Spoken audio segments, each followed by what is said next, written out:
Olá, bom dia a todos. Eu sou Ana Paula Teixeira, gerente de conteúdo da FispalTech Digital Week. A gente queria pedir desculpa aí pelo pequeno atraso, bem pertinente aqui para o nosso debate, né, e falar um pouquinho dos desafios da indústria 4.0, que é também a tecnologia e a conectividade, né? Então a gente pede desculpa aí por essa instabilidade que a gente teve. E antes disso eu queria mostrar um recadinho da Siemens para vocês, antes da gente começar a bater esse bate-papo com os nossos convidados.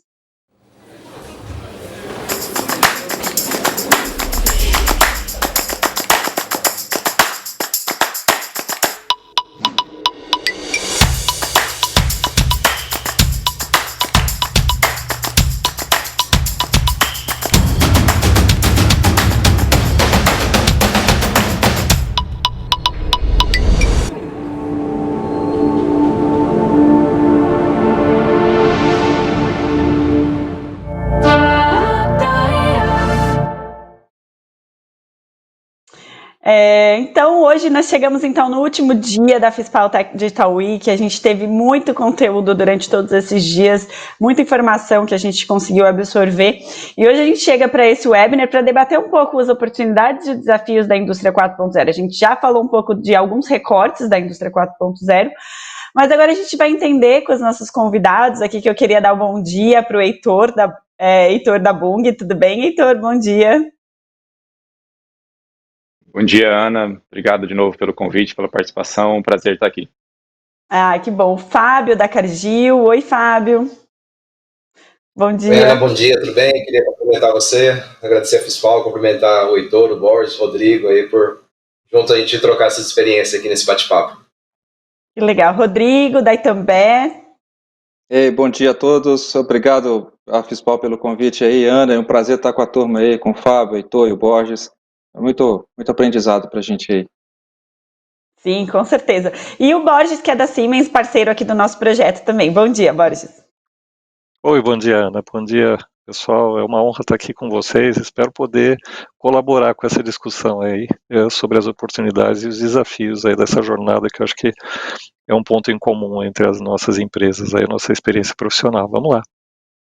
Então, vou começar então já comentando pelo problema que a gente teve, né? A gente estava aqui no backstage conversando e falando, né? Acho que um principal dos problemas é fazer a tecnologia funcionar, né? Isso a gente percebe que a gente tem aí coisas muito boas para acontecer, mas na prática acaba que não acontece do jeito que a gente espera, né? Então eu queria, vou começar com o Heitor. Heitor, se você puder contar para a gente, assim, de maneira geral, quais são os desafios que vocês têm encontrado aí nessa jornada? A gente sabe que a indústria 4.0 não é um ponto final, né? As tecnologias, elas vão sendo agregadas, tem que ter uma clareza aí do que vai ser escolhido para o seu roadmap, né? Mas queria que você contasse para a gente o que vocês têm percebido nessa jornada. Bom, Ana, como você falou, um dos desafios é justamente essa questão da tecnologia no sentido de infraestrutura. A gente tem diferentes cenários dentro do mesmo Brasil aí, né, em regiões que tem um ótimo sinal de 3G ou 4G, ou né, o 5G que está para vir ainda, mas nem está apenas começando. Em locais que têm uma infraestrutura de conexão muito boa, outros menos estáveis. Isso, sem dúvida, é um desafio, que é, digamos, a base, né? Se você quer ter dados digitalizados, dados online, você precisa da conectividade, né? Eu acho que a gente, né, você até brincou bem no começo, né? A conectividade, às vezes, acaba pegando a gente de surpresa, e essa, sem dúvida, é um desafio que eu acredito que é comum para todos nós, né? Como vencer a barreira da conectividade, da infraestrutura, né, para essa quantidade de dados que a gente quer gerar, quer conectar, quer colocar inteligência artificial. A gente viu no vídeo da Siemens ali, né, o gêmeo digital, né, tudo isso precisa de servidores, de dados, de infraestrutura. Né, então, e eu acho que isso também, como você falou de roadmap, planejamento, é o que a gente tem tentado fazer. Que é a base, né, necessária que a gente precisa ter, começando do que está, né, essencial e do básico, para depois avançando para as tecnologias as novas tecnologias habilitadoras da indústria 4.0, né? Então, o desafio da infraestrutura, sem dúvida, é um dos que nós temos dentro da indústria 4.0. É verdade, né? A gente pode perceber aí que uma simples conectividade acaba com toda a tecnologia, né? Comenta pra gente, Fábio, o que você tem percebido aí. Bom, tem vários desafios e olhando para dentro de casa, para a Cargill, acho que um dos grandes desafios é o tamanho e a presença, né? A Cargill é uma empresa presente em 70 países e com mais de 160 mil funcionários. Isso para que a gente possa plantar a indústria 4.0 como corporação é um desafio grande. Então, pelo tamanho, a nossa inércia acaba sendo uma inércia realmente diferente, como quando a gente se compara com empresas de menor porte. Mas um pouco mais específico, né? Um pouco mais específico no que diz respeito aos nossos desafios de IoT, eu acho que 3 pontos. O Heitor já comentou, que é a infraestrutura.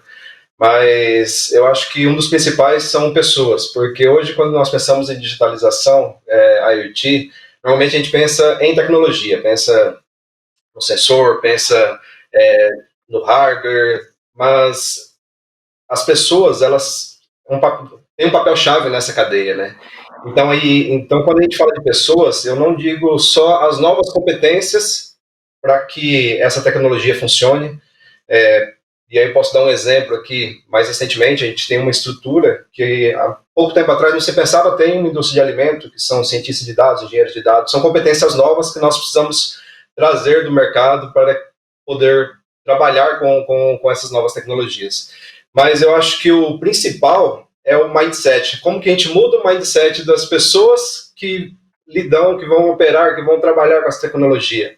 E, bom, a Cargill tem feito um bom trabalho, né? Desde da alta liderança, a gente tem ouvido e visto de forma prática o tema tecnologia e como ela pode ajudar a resolver problemas que nós temos, mas é muito grande, a corporação é muito grande, então até que esse mindset permeie toda a corporação, isso toma um tempo por conta do tamanho. Eu acho que um segundo ponto é o custo. E aí eu queria trazer um pouco mais para o Brasil, propriamente dito, porque a parte de custo, mesmo que as tecnologias estão ficando cada vez mais acessíveis, mas a indústria de alimentos, de maneira geral, diferente de outras indústrias, talvez uma farmacêutica, talvez uma química, petroquímica, as nossas margens são muito pequenas. Então, para que a gente possa realmente colocar um projeto e que ele torne viável, que esse projeto ele resolva um problema que eu tenho que comprovar payback. E muitas das vezes nós não conseguimos, por mais acessível que a tecnologia tem ficado, nós não conseguimos comprovar payback por conta do custo. Então, para nós, aqui na nossa região mais específica, o custo ainda, em alguns tipos de tecnologias, em algumas aplicações, ainda é um fator proibitivo.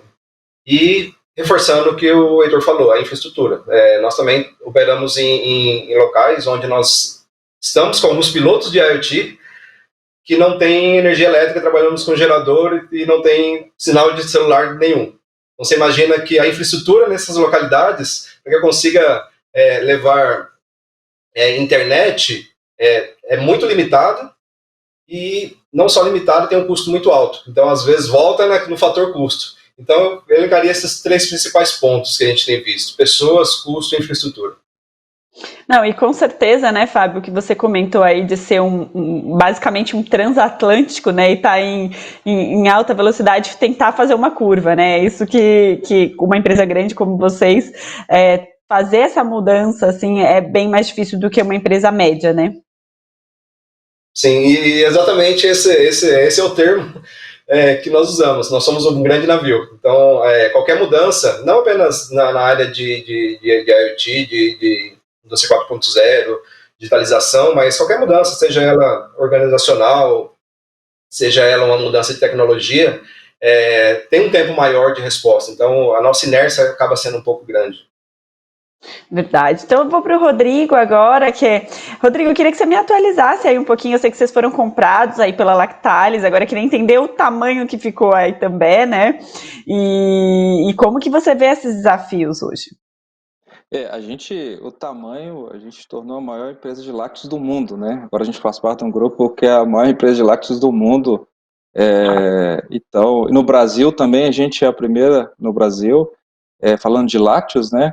O desafio que a gente sempre tem visto é assim, quebrar alguns paradigmas, né? As pessoas realmente, pegando o gancho do que o Fábio estava comentando aí, as pessoas, elas fazem muita diferença nesse processo, né? Porque a gente precisa que as pessoas tenham um pensamento ágil, né? Mas o pensamento ágil não é ágil para só fazer as coisas mais rápido, né? Mas é para entender que tem que tomar as decisões mais rápido, entender que aquele problema que ele tem, identificar quais são as fontes dos dados para gerar informação, né? Porque o volume de dados que a gente tem nas plantas hoje, né, igual o Heitor comentou, o volume de dados que se gera, o processamento que se precisa, né? Então a gente precisa que também a gente mude a mentalidade das pessoas, e as pessoas entenderem o seguinte, que o ambiente 4.0 não é um ambiente de complexidade, muito pelo contrário, é um ambiente de simplicidade, é para simplificar as coisas, para deixar que as tecnologias trabalhem para a gente no que a gente,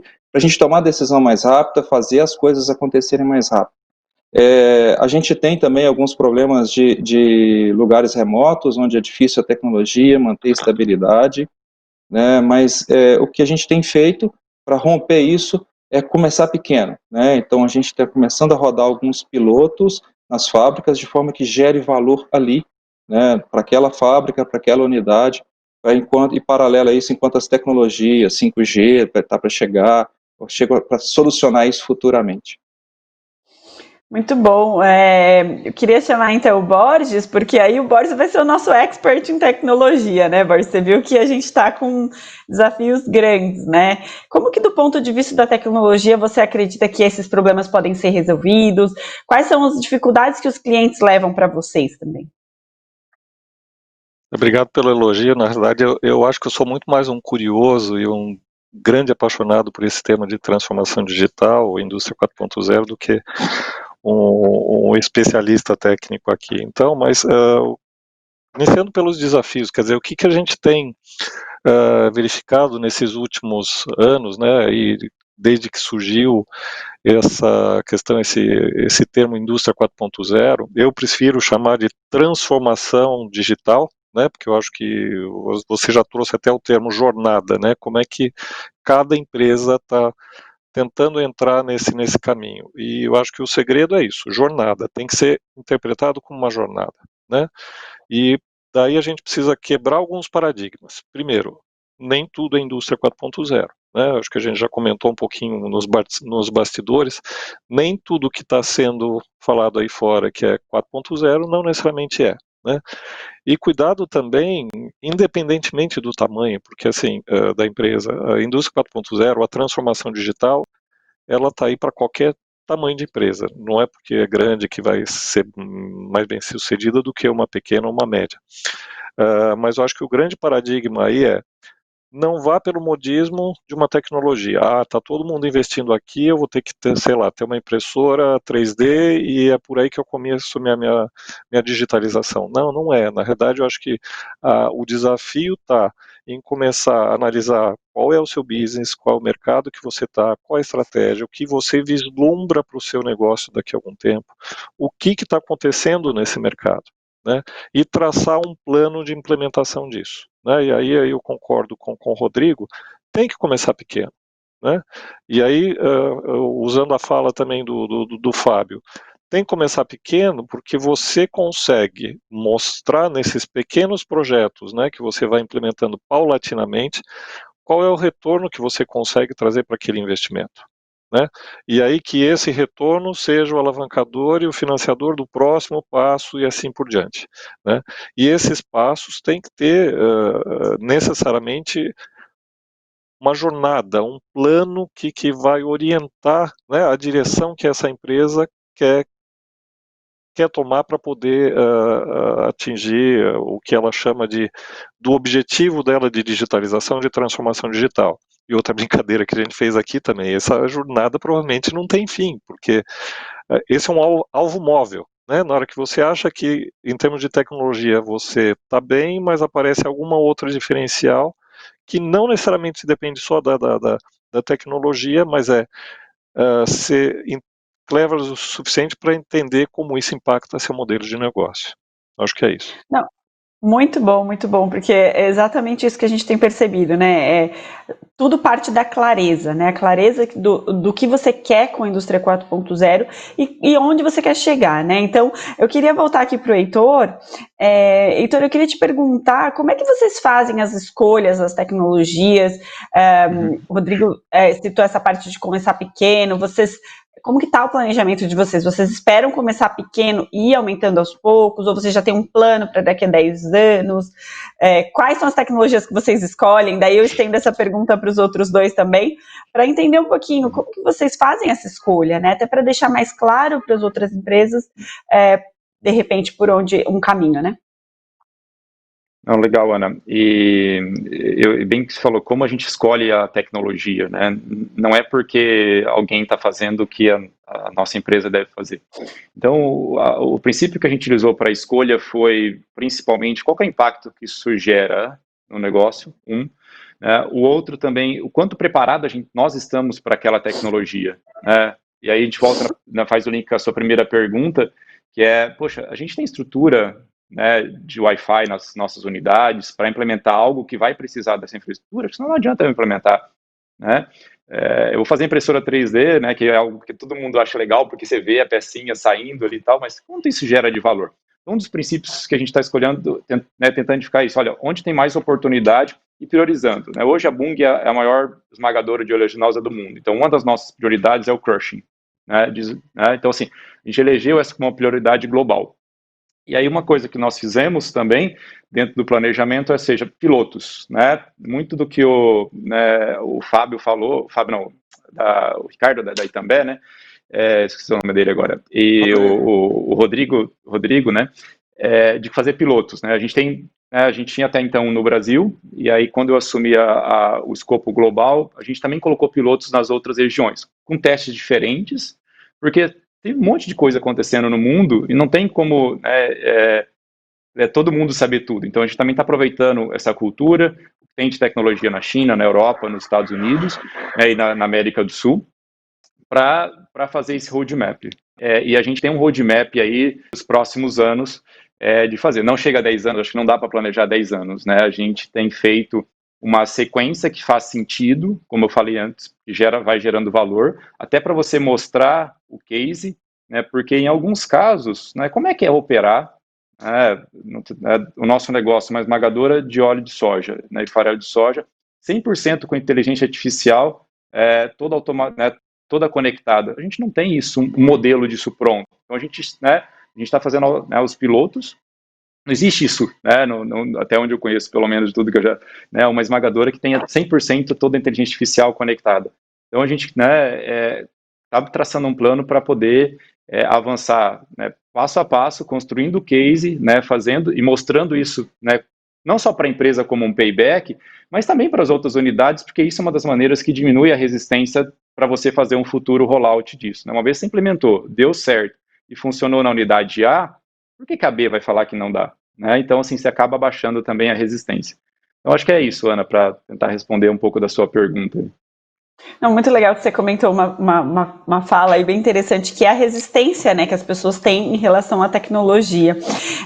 Você percebe isso também, Fábio, na Cargill? Existe essa resistência em relação, até porque você comentou essa questão de é difícil, né, para vocês comprovarem o payback, ainda existe uma certa resistência aí do board, autogestão? Tá no mudo, acho, Fábio. Tá no mudo. Bom, tem sim uma certa resistência, mas eu não diria que é uma resistência a nível de liderança sênior. Muito pelo contrário, né? A Cargill, entendendo essa necessidade de realmente transformação digital e que isso realmente agrega valor para o negócio, bem recentemente ocorreu uma mudança organizacional. Então, hoje a gente tem funções, posições que não existiam, talvez há 12 meses atrás, um pouco mais talvez, muito próximo à liderança sênior. Então a gente tem uma posição de digitalização, uma pessoa que fica numa posição de digitalização e analytics, responsável pela parte de transformação digital, que está 2 níveis abaixo da liderança sênior, e dentro de todas as unidades de negócio essa figura, essa pessoa, ela também tem seus pares ou suas pessoas. Então, ou seja, eu não acredito que a resistência vem da liderança, mas acho que a resistência ainda tem dentro de casa mesmo, dentro das unidades, dentro ou até como com as pessoas, né? Quando a gente olha para nível de supervisão de planta, nível de gerência de planta, então ainda tem uma certa resistência. Porém, as pessoas, e aí eu pego o gancho do que o Heitor falou, as pessoas elas começam a mudar a visão à medida que elas conseguem ver que aquela solução ela funciona e facilita o trabalho dela, facilita o dia a dia. E aí algo que é bom eu quero para mim também. Então se algo que é bom que foi feito numa planta lá nos Estados Unidos, funcionou e facilitou, agregou valor para o processo, trouxe mais retorno financeiro, claro que eu quero para mim. E aí a Cargill ela tem feito da mesma forma, pequenos pilotos. Agora, por exemplo, a gente está fazendo um rollout de um piloto global em uma das nossas plantas também de esmagamento de óleo de soja, que esse piloto ele vai ser escalado para todas as plantas de óleo de soja no mundo. E esse piloto nós estamos fazendo aqui na nossa região, em 2 plantas, uma na Argentina e outra no Brasil.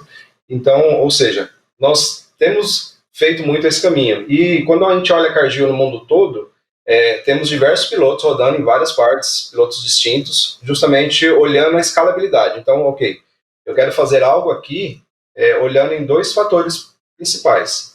Como eu consigo escalar isso para a corporação, então que não seja algo que eu só consigo usar aqui. Então, isso é uma premissa. E o segundo ponto, não digitalizar por digitalizar, porque isso também é um paradigma que a gente precisa quebrar quando a gente consegue incluir o digital mindset nas pessoas. Porque às vezes a gente recebe iniciativas, olha, isso aqui é legal, tal, esse sensor, ou esse sistema, essa solução, e a gente pergunta, mas qual que é o problema que você quer resolver com isso? Não sei, mas parece legal, funciona bem. Então, assim, às vezes as pessoas querem começar pelo sensor, pelo IoT, pela infraestrutura, mas ainda não sabe para depois achar um problema para aquilo. Então, primeiro quer começar pela solução para depois encontrar. Agora eu quero achar um problema para isso daqui. Então, ou seja, esses são os principais desafios, né, no que tange a pessoas e resistência. A gente conseguir fazer pequenos pilotos, para provar para as pessoas que aquilo gera valor, e com isso a gente conseguir aos poucos e incluindo esse digital mindset em toda a corporação. Realmente é uma mudança de cultura, né? Porque de uma hora para outra eles estão sendo jogados aí a uma tecnologia, altíssima tecnologia, e realmente é difícil, né? Ou até incorporar. A gente também tem um tempo, né? A gente também está passando por esse processo de transformação. Essa pandemia até contar um pouquinho que a pandemia ela veio para mudar um pouco as estruturas de tudo isso, né? Coisas que a gente não estava acostumado a fazer, a gente começou a fazer agora na tecnologia, então deu uma acelerada, né? Rodrigo, o Fábio comentou um pouquinho dessa questão de montar as estruturas, né, para poder que a organização seja mais clara em relação à indústria 4.0. Vocês também estão montando estruturas específicas, gerências específicas para transformação digital? Como vocês estão chamando? Como que está isso e também? Ainda a gente agora, a gente não tem uma estrutura específica para isso, está sendo tratado pela própria engenharia da companhia e o escritório de projetos, né, que eu estou responsável. E o que a gente tem feito, na verdade, hoje é identificar quais são, dar visibilidade para as coisas que estão acontecendo, né, e de forma que as pessoas possam entender.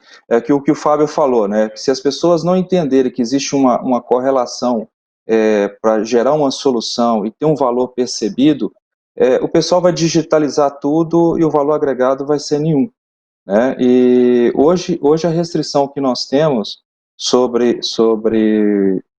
com a alta diretoria tem valor percebido? Se tiver valor percebido, não tem restrição por que fazer, né? Isso a gente tem conseguido um apoio da alta gerência, da alta direção, isso fora também, justamente por causa disso. Se tem valor percebido, pode investir, vamos fazer o investimento, vamos trazer o retorno. E a gente está buscando o quê? Entender quais são as tecnologias de forma mais abrangente e os métodos para aplicá-las. O Heitor tinha até comentado um pouco antes aí, não quer dizer que surgiu uma tecnologia nova que eu tenho que aplicar. Então, baseado na visibilidade do que está acontecendo, entendendo o que está acontecendo, aí sim a gente vai começar a montar uma estrutura para poder nos levar aí para uma segunda etapa da jornada, que a gente pode dizer assim, que é de predições ou até mesmo de tomadas de decisão autônoma. Então, hoje a gente está no início da nossa jornada, e estamos caminhando aí para poder ter tomadas de decisões autônomas nos processos. Hoje, quando eu tenho plantas que tem mais de 200 SKUs numa única planta de iogurte. Hoje, quando eu vou discutir inovação, quando eu vou discutir um novo produto, então são grandes plantas de alto volume de produção. Você pegar uma planta de alto volume e colocar para produzir algo que é de nicho, isso gera um impacto industrial muito grande. E até tomar a decisão de quais são esses impactos, por quais impactos vão ser gerados, isso demora. Às vezes a gente perde o time de lançar um produto, ou lança um produto equivocadamente, né, que vai gerar uma perda industrial maior do que o benefício que gerou essa inovação. Tá, então a gente está no início dessa jornada. Com certeza a inovação ela veio para mudar também por conta da personalização, né? Isso é uma tendência, a gente falou aqui no começo da semana, é uma tendência que veio para ficar, né? Então, e como que as fábricas vão suportar isso, né? Como você falou, 200 SKUs e aí fazer uma coisa personalizada, como que a tecnologia encaixa com isso, né? E a gente tem que sempre analisar o que essa tecnologia vai nos dar de flexibilidade, seja para tomada de decisão, seja para mudança do processo. Então, a gente está no início da jornada, tem muito desafio ainda para acontecer. Tem coisas que a gente nem imagina que a gente vai enfrentar ainda. Pois é, bem resumido assim, como que vocês consideram aí, no período da jornada, a Bung e a Cargill, vocês acham que estão no primeiro estágio também?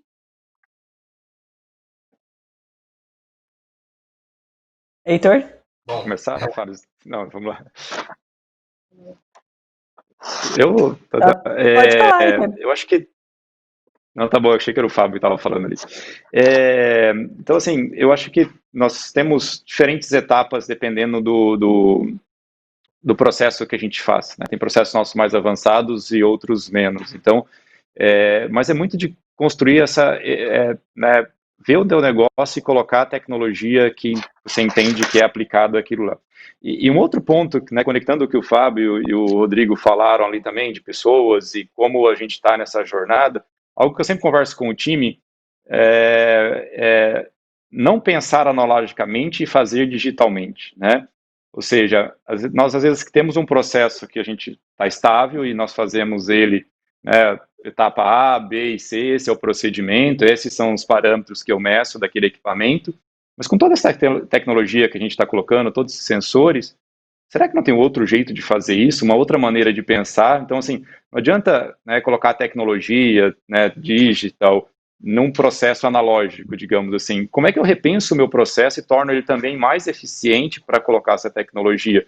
Porque simplesmente automatizar um processo que não é correto ou tem perdas, eu vou só estar exponenciando essa perda. Então, eu sempre comento com o time, e tem um time fantástico que me ajuda a fazer isso, e dentro da Bung, que como é que nós, né, pensamos digitalmente também?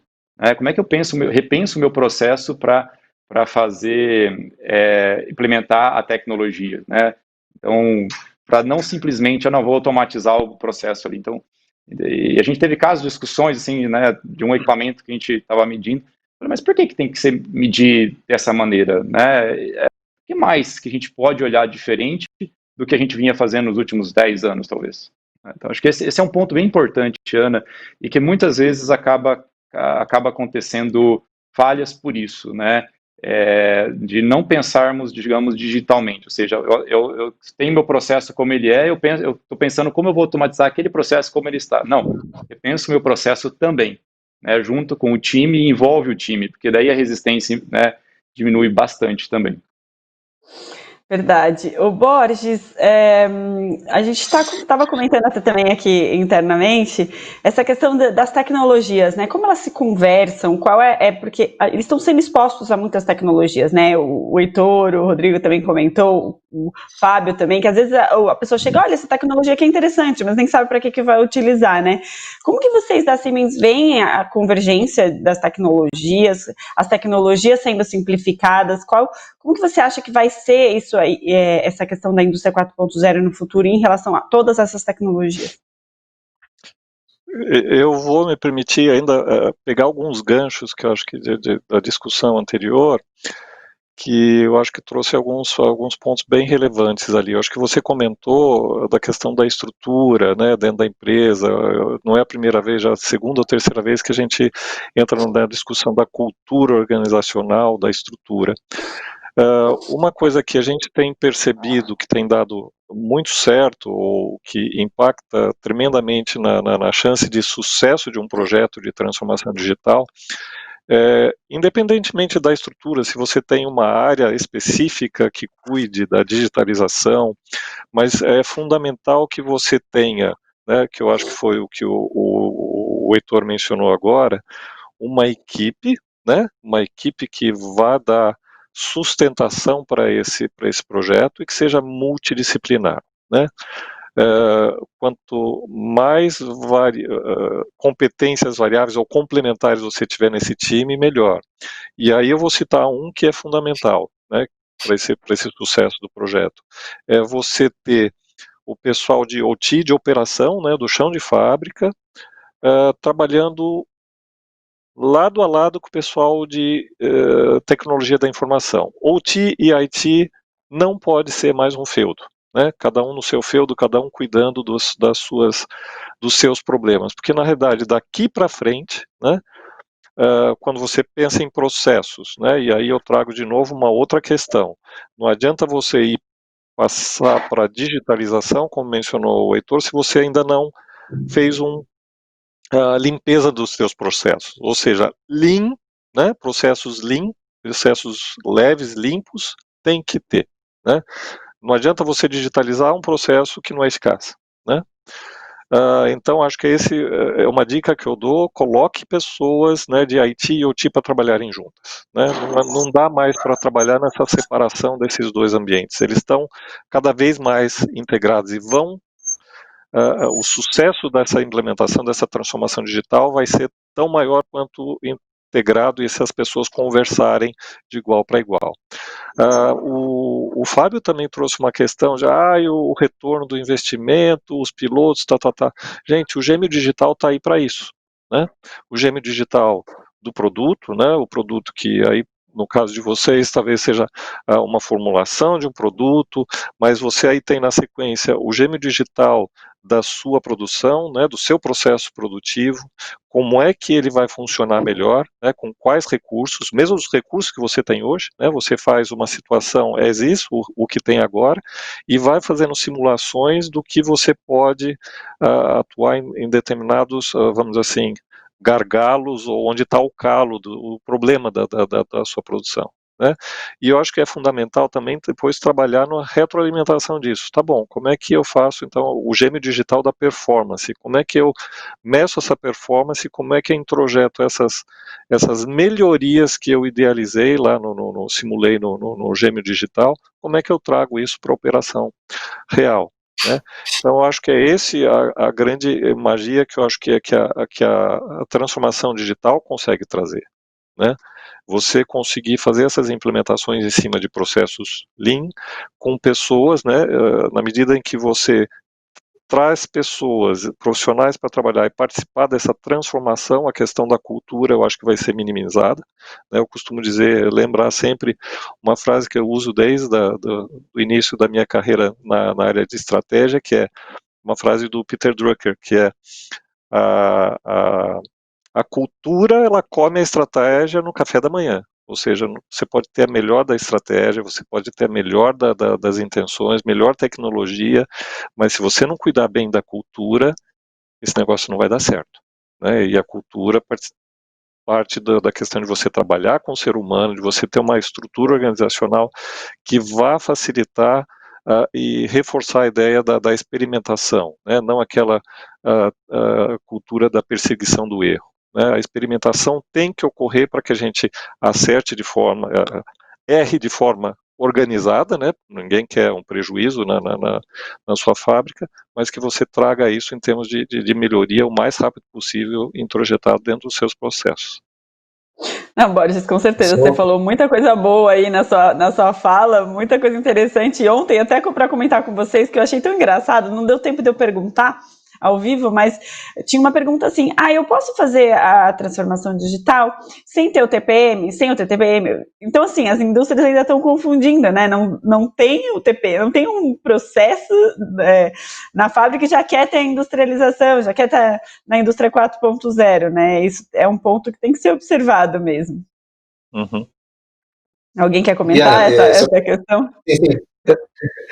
Se eu puder comentar o que o Borges colocou, é interessante que a gente tem que tomar cuidado, principalmente com grandes corporações, né, para que a gente não traga uma receita e fale, olha, isso aqui é a receita que vai servir para todas as localidades, porque cada localidade tem o seu nível de maturidade. Então, voltando à pergunta anterior que você falou de maturidade, a gente tem diversas maturidades distintas. Nós temos plantas que ainda malmente têm automação e tem ainda um trabalho manual muito grande. E, por outro lado, nós temos plantas que já se utiliza de inteligência artificial para poder melhorar o processo, para poder diminuir perdas e melhorar em qualidades e etc. Então, nós temos vários... Ou seja, então não dá para eu chegar como corporação e falar, olha, essa aqui é a estratégia, e a estratégia vale para todos os negócios, seja aqui, seja na Zâmbia, seja no Quênia, nos Estados Unidos. Então, ou seja, essa é a sacada que as empresas têm que ter de fazer as coisas sob medida para resolver aquele problema. E aí depois o inverso também, né? Ok, como agora que eu escalo isso para o resto da corporação? Então, consegui resolver um problema aqui, tive vantagem, e agora como que eu faço isso escalar para... Porque também não é fácil, é um desafio também. Porque nós recebemos, às vezes, resultados de projetos de prova de conceitos feitos, às vezes, nos Estados Unidos, como exemplo, e falou, olha, tá aqui, vamos fazer também. Só que aí pra gente, às vezes, não fecha a conta, porque o acesso à tecnologia lá é diferente do que o nosso aqui. E às vezes acontece ao contrário, às vezes nós fazemos algo aqui que para eles, eles não conseguem implementar por essa questão que o Borges comentou de cultura. Então, às vezes, nós temos uma cultura que faz aquilo acontecer e em outros países essa cultura ela não ajuda que o resultado venha, porque, lembrando a minha fala inicial, né, de todo esse processo de transformação digital, acho que um dos elos mais importantes dessa cadeia são pessoas. A gente não pode falar em transformação digital se a gente não falar de pessoas. Então, ou seja, as maturidades distintas, como corporação, a gente tem que ter muito essa sensibilidade para não vir com uma receita pronta e falar, olha, agora a gente tem que implementar. Então, pega isso aqui e implementa, porque é isso aqui que vai resolver todos os seus problemas. E não é assim. Não, com certeza. E você tocou no próximo ponto que eu vou entrar aí na nossa próxima rodada, que é essa questão da gestão de pessoas. Vocês já falaram bastante, né? Então eu percebo também que a tecnologia é sobre pessoas agora, principalmente no começo dessa jornada, né? E muita mudança para acontecer. Então tem todo esse processo de gestão que está sendo mudado, a mudança de cultura, né? Como que eles vão mudar esse mindset, o treinamento também para que essas novas tecnologias sejam mais aplicáveis, e também a criação de novos postos de trabalho, né? Então, cientista de dados, pessoas que... pessoal de tecnologia não interagia muito com o pessoal da fábrica. Então, realmente é uma mudança bem grande aí nessa parte, né, Rodrigo? Como que vocês imaginam aí que vai ser esse gestor do futuro, esse profissional que vai trabalhar com essas tecnologias, e qual que é o desafio de preparar esse novo time aí, né? Que vai já ser totalmente digital. Ele vai ser um maestro, né? O gestor disso tudo aí vai ser um maestro, né? Vai ser literalmente um maestro para fazer as coisas funcionarem. Eu só pegar um gancho do que o Fábio comentou, né? Sobre a frase do Peter Drucker, que hoje o que acontece muitas vezes é que as empresas, né, a visão de valor do negócio das empresas, ela não chega em toda a estrutura, né, e isso aí, de certa forma, faz enraizar um conservadorismo tão grande na base, que as pessoas deixam de ter coragem de pensar diferente, deixam de ter coragem de fazer diferente, né, e isso, o que é a contramão, né, se as pessoas não acreditam, isso não é independente se é digitalização, se a transformação digital, se é qualquer atitude, se a pessoa não acredita, ela não vai fazer, né? Então, o que a Itambé tem feito, né? A gente tem feito o seguinte, é mudar a forma de pensar e agir das pessoas. É literalmente as pessoas terem o entendimento que as coisas têm que acontecer de forma rápida, lembrando sempre que o urgente não é mais importante do que fazer a coisa certa, né? Isso a gente tem sempre colocado com as pessoas e colocando essas pessoas num trabalho, num processo de imersão de inovação, é justamente abrir a cabeça dessas pessoas, porque, pessoal, a gente tem que ter um consenso que ter base de TI, todos os profissionais hoje têm que ter, né? E a gente tem que criar situações para isso. E hoje no Itambé o que a gente tem feito nos processos de automatização, nem falando sobre transformação digital, mas nos processos de automação, a gente tem feito a imersão dessas pessoas em tecnologia, apesar que o mundo lá fora, o smartphone já tem forçado as pessoas a irem para isso, e a gente tem visto essas tecnologias, trazendo essas tecnologias para tornar natural para as pessoas, né? O profissional do futuro, a tecnologia é mais uma habilidade que ela vai ter, como eu comento que no passado o diferencial era falar idiomas diferentes, hoje a tecnologia ela tem que ser uma habilidade que ela tá inerente a qualquer profissional. Por que ela é importante para qualquer profissional? Porque o mindset é diferente, né? As pessoas, o mindset dessas pessoas é diferente por quê? Porque elas estão focadas em agilizar os processos, tornar aquilo que é manual, tornar aquilo automático. Uma provocação que eu pelo menos tenho feito sempre com a minha equipe é o seguinte: o que você faz hoje que um robô pode substituir? Tem que refletir sobre isso. O que você faz hoje que um robô pode substituir? Isso faz a gente levar as pessoas para um outro nível intelectual. Eu não vejo, às vezes existem algumas correntes, né, mais antigas, digamos assim, que falam que a transformação digital vai reduzir empregos, vai reduzir oportunidades. Eu escuto isso desde quando a automação começou, né? Então, o que vai fazer, na verdade, é levar as pessoas para um outro nível, vai tirar as pessoas da zona de conforto. E isso a gente tem conseguido fazer dentro da Itambé. A gente tem conseguido, principalmente nesse momento onde que as produções estão muito altas, as tomadas de decisões precisam ser rápidas, nós estamos tirando as pessoas da zona de conforto e fazendo elas pensarem, olha, esses dados que você tem, o que a gente pode fazer com esses dados para nos ajudar a tomar a tomada de decisão, né?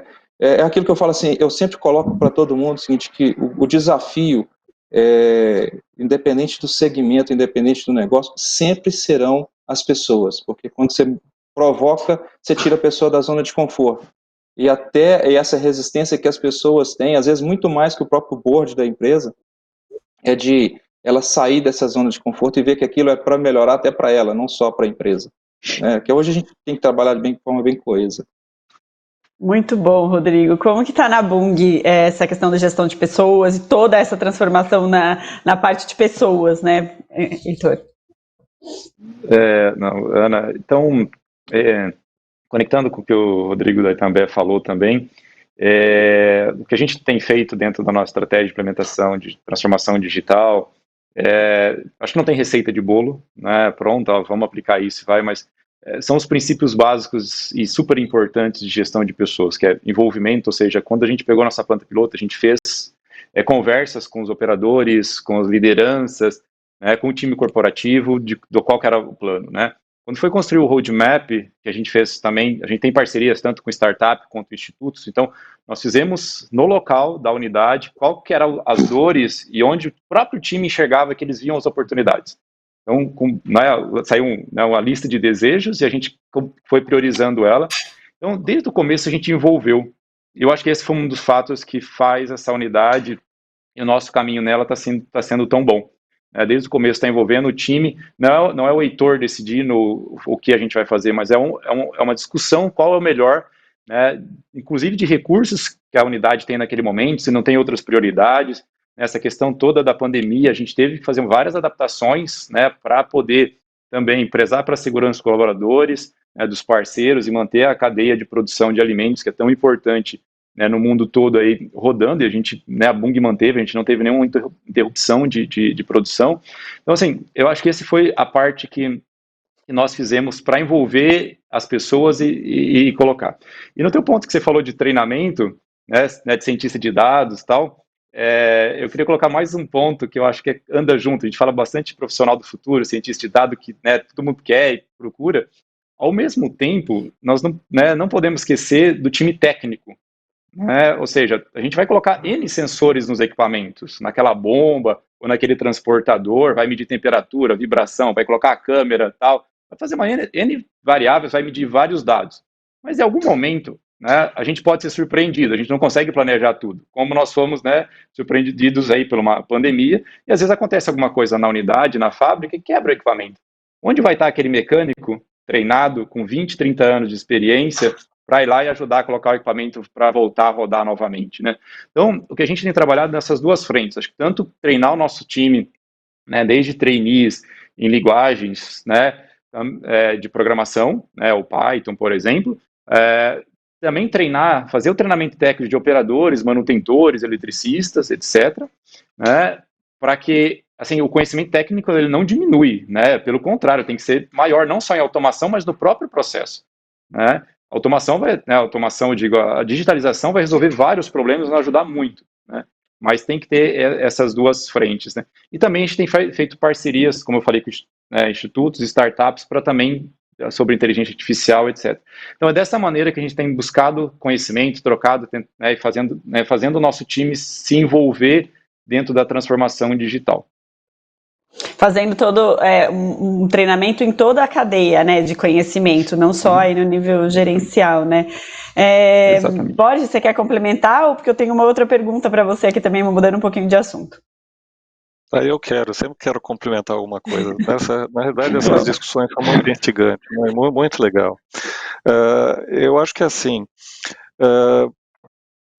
sem dúvida alguma, acho que essa preocupação da Bunge, que o Heitor trouxe agora, eu acho que é de todas as empresas que estão nessa jornada, iniciando ou no meio dela, quais as competências que eu preciso, como é que eu trago, né, como é que eu trabalho com aquele cara que é o técnico mais experiente, a experiência que é fundamental, gente, né, a gente não tem que deixar de lado a experiência em função de tecnologia, e eu acho que a tecnologia também não está aí para substituir, na verdade essa inteligência tem que ser agregada aí, mas eu acho que assim, nem tudo vai estar dentro da sua empresa, né, isso é uma coisa que a gente aprendeu até lá dentro da Siemens. Aí é uma questão de você poder identificar qual é o parceiro ideal. Eu acho que o Heitor também mencionou isso, ou seja, quer seja uma startup, quer seja o ICT, um integrador ou um fornecedor de tecnologia como a Siemens, você identificar onde estão as competências e de que forma você pode, aí fazendo o plágio do Rodrigo, né, alguém que faça a orquestração disso, o maestro, né? A empresa é o maestro disso, mas deve fazer uso, né, e selecionar as suas parcerias de forma adequada para que consiga progredir nessa escala na busca da excelência, de ganhar ganhos de produtividade, que são os grandes desafios das empresas hoje, ou seja, de você lançar produtos de forma mais rápida no mercado, de você, como você já mencionou também, Ana, a flexibilidade na linha de produção, de forma que você consiga dar vazão a uma customização, né, exigida pelo mercado, pelo teu consumidor, mas que ao mesmo tempo você não perca os seus ganhos de escala, né? Que você teve, que a gente teve historicamente lá com aquela história lá do Ford, né? Você pode ter um carro de qualquer cor desde que seja preto, né? Hoje não funciona mais isso. A gente quer ter o ganho de escala e a gente quer, o consumidor exige que você tenha esse nível de flexibilização e lance produtos mais rapidamente no mercado. E esse contexto faz com que você também não possa abrir mão de qualidade, ou seja, não conformidade dentro da tua linha de produção, qualquer que seja ela vem contra tudo isso, a flexibilidade contra o ganho de escala, né? E eficiência em termos de consumo de energia, de ar, de água, né? E também, por que não, pensar no recurso humano que está trabalhando ali. Né? Eu acho que não tem realmente uma receita única para todos, né? Existem, acho que, semelhanças entre segmentos, né? Ou você pode dizer semelhanças entre plantas, mas como o Fábio falou também, cada planta vai precisar ter a sua especificidade, a sua característica e olhar o entorno, né? A gente discutiu, eu estou me alongando demais aqui, mas eu queria lembrar uma Não, coisa que é fica à bastante vontade. importante, principalmente para essa cadeia, a cadeia de valor da indústria de alimentos, né, que é tão fundamental, né, a gente percebeu agora, como é que a gente, num momento de pandemia como esse, se tinha uma empresa, um segmento que não podia parar, é de produção de alimentos. Né? As pessoas Não, estão e em até casa, mas aumentou a continuam. produção, né? Como Então, o Rodrigo comentou também, o Rodrigo, a Camil, a Bung, eu não sei se aconteceu na Bung, né, que ela estudou também, mas a gente tá tendo um aumento de produção nesse período, né, até inesperado. E aí a gente tem falado aqui, acho que até por simplificação, né, para a gente também não viajar demais, mas a importância de toda a cadeia, né, cadeia de valor da indústria alimentícia, que vem desde lá do campo, né, desde o gado, né, do cultivo, até você fazer toda essa rastreabilidade que passa por dentro dos teus processos ali dentro, que você tem um pouco mais de controle dentro da sua fábrica, e vai até o consumidor final. Nossa, essa é uma das cadeias de valor, acho que as mais bonitas e mais desafiadoras que a gente tem dentro da indústria. A gente tem, ontem eu até comentei também com o pessoal que está no agronegócio, que o agronegócio também está passando por essa transformação muito rápida, né? Então, vocês já conseguem aí rastrear produtos das fazendas, então isso vai acontecer muito rápido mesmo, né? A gente está indo aí para os nossos minutos finais, estou gostando muito do bate-papo, eu queria... a gente só falou de desafio aqui, né? De desafio até agora, né? Mas eu queria que vocês contassem um pouquinho, se vocês puderem, tá? Isso aí fica a critério de vocês. Se vocês já têm algum resultado que vocês podem comentar com as tecnologias, se tiver um recorte aí de alguma coisa que vocês podem comentar, de aumento de produtividade, e como que vocês estão vendo aí as oportunidades, né? A gente sabe que são tantas, o futuro realmente está desafiando a gente aí a trazer coisas melhores, né? Mas como que vocês imaginam que vai ser esse futuro? Começar então pelo Rodrigo, pode ser? Pode. Assim, existe um oceano de oportunidades, né?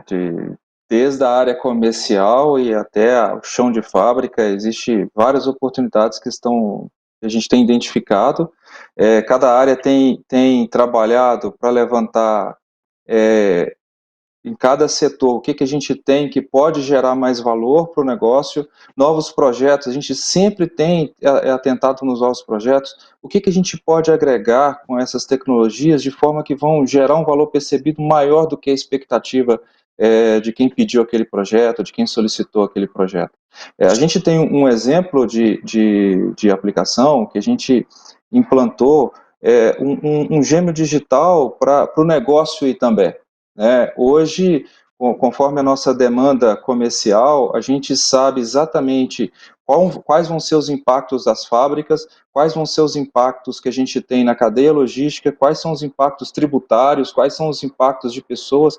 A gente consegue fazer essa simulação, inclusive sabendo qual que é as margens que a gente vai conseguir praticar.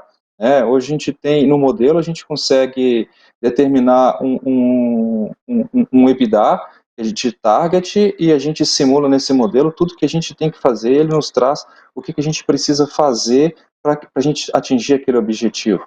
Esse é um caso assim, que eu posso comentar, isso já está inclusive na mídia. Outra mudança que a gente fez foi sobre quando a gente mudou do modelo de produção empurrado para o puxado, onde que as pessoas estavam acostumadas a encher a fábrica de produção e a comercial perdia vendas, né? e a gente fez uma implementação onde a gente integrou a área de vendas, a área de logística e a área fabril, né, de forma que agora quem determina o que vai ser produzido é a nossa ponta, né? E isso fez com que várias outras oportunidades de implementação de tecnologia surgissem, né? Principalmente quando a gente está falando de flexibilização dos produtos, flexibilização da operação do dia a dia, as rotas logísticas, isso tudo a gente tem calculado, então são coisas que a gente já implementou de forma corporativa e que a gente já está trazendo resultado. E isso gerou, aconteceu o caminho contrário, né? A gente fez no ambiente de negócio primeiro, e agora a gente está vendo as necessidades, estão aparecendo as necessidades no chão de fábrica. Então, por isso que a gente está levantando exatamente as coisas que estão acontecendo e entendendo as coisas que estão acontecendo nesse modelo de negócio novo que a Itambé entrou nessa jornada. Tá? E está sendo um desafio muito interessante, muito aprendizado no dia a dia nosso. Muito bom, com certeza, estamos todos aprendendo, né, Fábio? Conta pra gente, tem algum case que você pode citar? Bom, um exemplo que eu posso trazer é o uso adequado, né, e a oportunidade de usar adequado os dados que nós temos.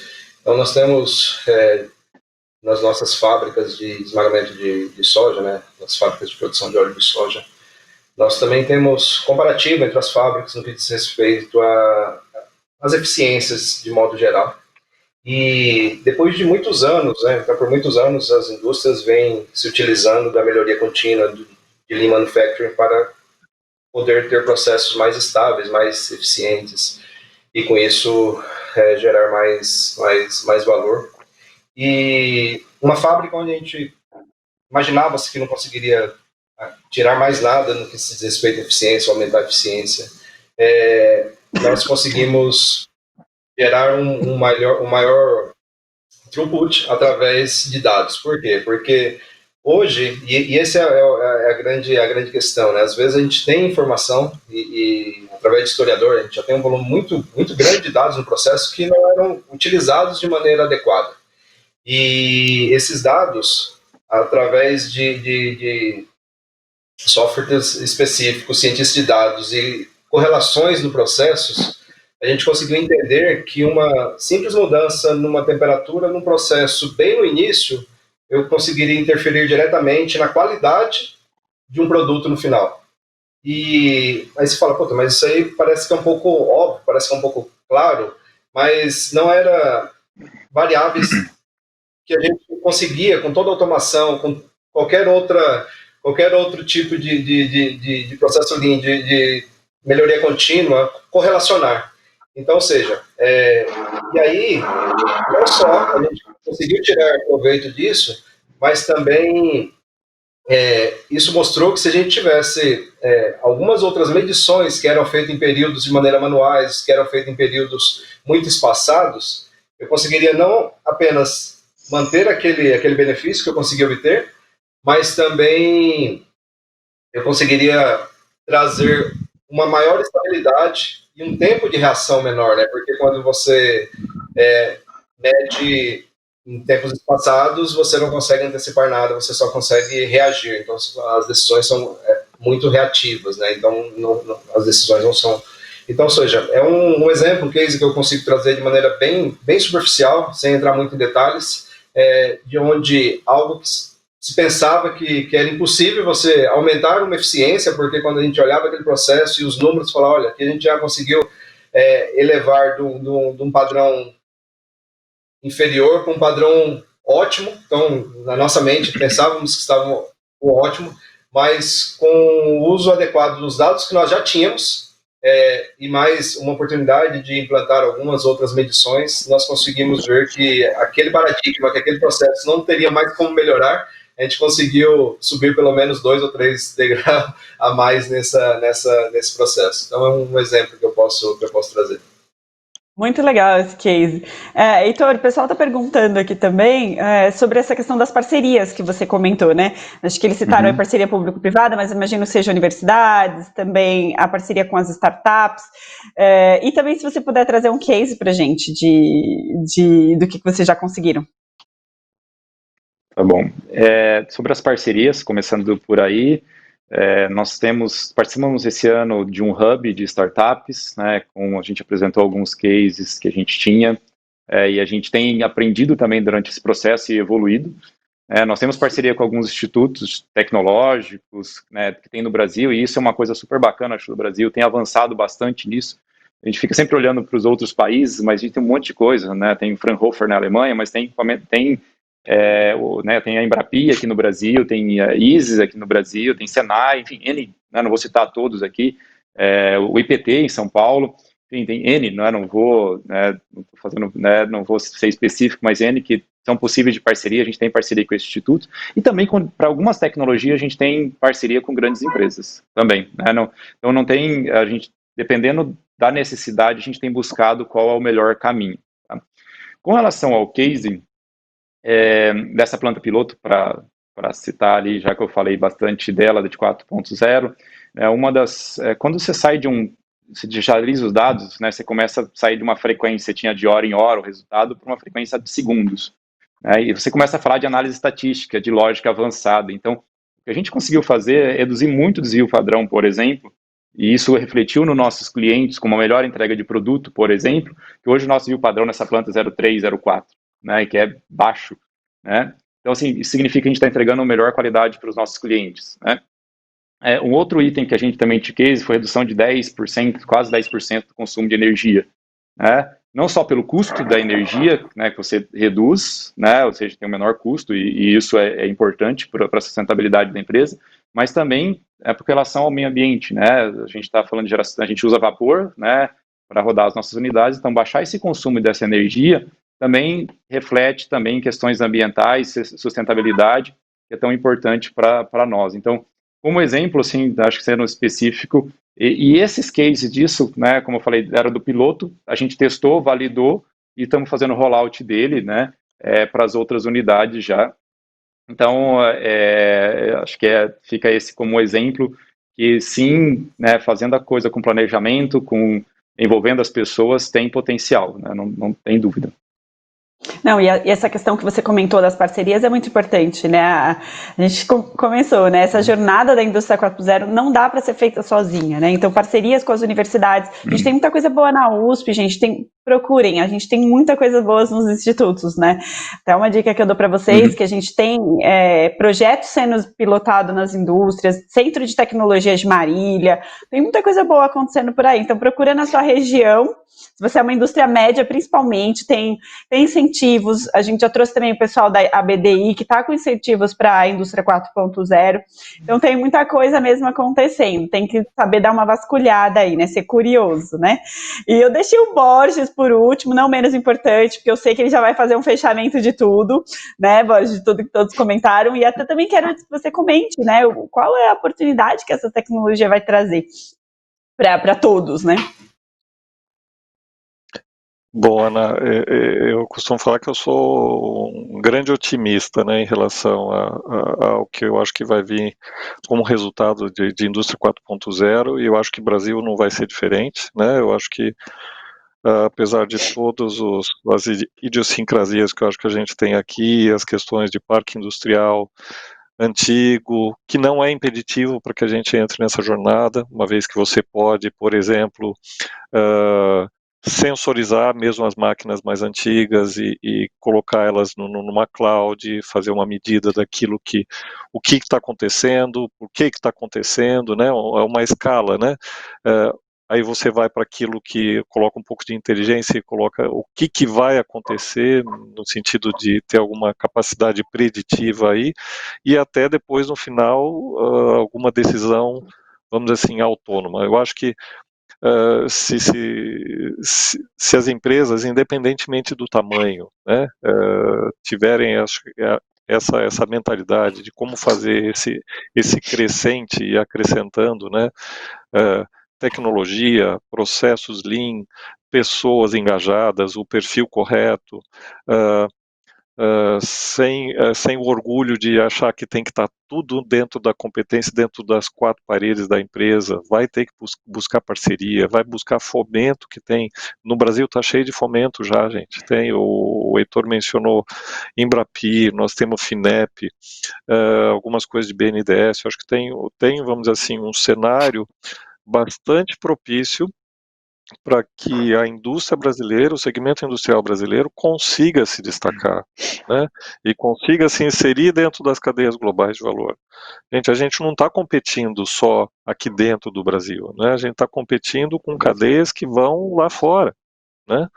Independentemente de pandemia, eu acho que a pandemia, como a gente já trouxe aqui, ela trouxe, vamos dizer assim, ela antecipou uma curva de adoção, né, de tecnologia, para que a gente possa garantir, sem dúvida alguma, a segurança dos nossos colaboradores, e aí existem soluções hoje que possibilitam com que a gente mapeie isso, simule de forma até evitar que as pessoas, vamos dizer assim, fiquem se esbarrando, né, ou passem muito perto da outra, além daquela distância admissível, né, mas tem as empresas que também, por uma necessidade de atendimento de mercado nesse novo normal, que é como se diz, evoluiu bastante, né, naquela jornada que já estava, e aquelas que não estavam ainda foram literalmente empurradas para dentro, e essa curva de adoção de tecnologia, que deve ser feita com muita parcimônia, né? Acho que a gente comentou aqui já a questão de processos, de saber qual o momento, para qual tecnologia aí, que faça parte dessa análise bastante arrazoada disso, né?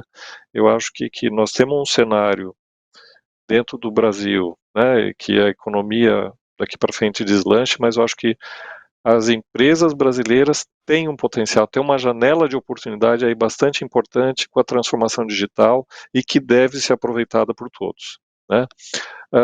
Existem algumas questões que eu acho que foram trazidas aqui, que a gente até brincou, a questão da conectividade. Aliás, conectividade é um dos fatores básicos que aparecem lá do modelo da CATEC, né, de digitalização do Indústria 4.0. Então aí eu acho que eu trago uma informação que eu acho que se nem todos sabem, mas eu acho que a gente tem o advento da vinda do 5G, né, mundialmente, né, e que a gente provavelmente vai ter o leilão do 5G já o ano que vem, no início do ano, espero, pelo menos no primeiro semestre. Mas um alerta que eu gostaria de fazer aqui, que eu acho que é fundamental para a indústria, para garantir essa infraestrutura e essa base para que a gente possa desenvolver os nossos projetos de transformação digital. Eu acho que eu já vi pelo menos 2 depoimentos aqui, e eu poderia listar mais, pelo menos uma meia dúzia deles, de projetos que são muito consistentes em termos de aplicação de tecnologia, que vão dar um grande ganho, que acabam sendo frustrados por uma questão de inexistência de uma conectividade que dê conta de fazer aquilo. 5G vem para resolver isso, né? Só que o que a gente tem que pensar é que não é só o 5G como é ofertado no modelo hoje do 4G, né? Eu acho que a gente já foi comentado aqui, áreas principalmente no agro, onde não tem sequer uma cobertura de celular. Então, acho que aí é um tema que eu acho que com certeza já está em discussão no governo, na Anatel, de como liberar faixas de frequência, né, do espectro de frequência, para que a gente possa ter uma faixa de frequência específica para 5G industrial. Industrial, mas num sentido mais amplo, quer dizer, ela não vai servir só para uma indústria, ela vai servir para uma fazenda, para uma cidade, onde você vai poder implementar naquele ponto onde não existe interesse de uma operadora de telecomunicações de colocar uma rede, uma antena, né, para levar o sinal até lá, que você possa, no seu site, implementar uma solução de 5G industrial, que vai viabilizar com que você coloque esse potencial todo de transformação digital, que depende da conectividade. Muito bom, você falou bem, né, Borges? O Brasil é um dos maiores exportadores de alimentos do mundo, né? Então, a oportunidade realmente, a transformação digital vai impulsionar muito mais aí o nosso segmento, né?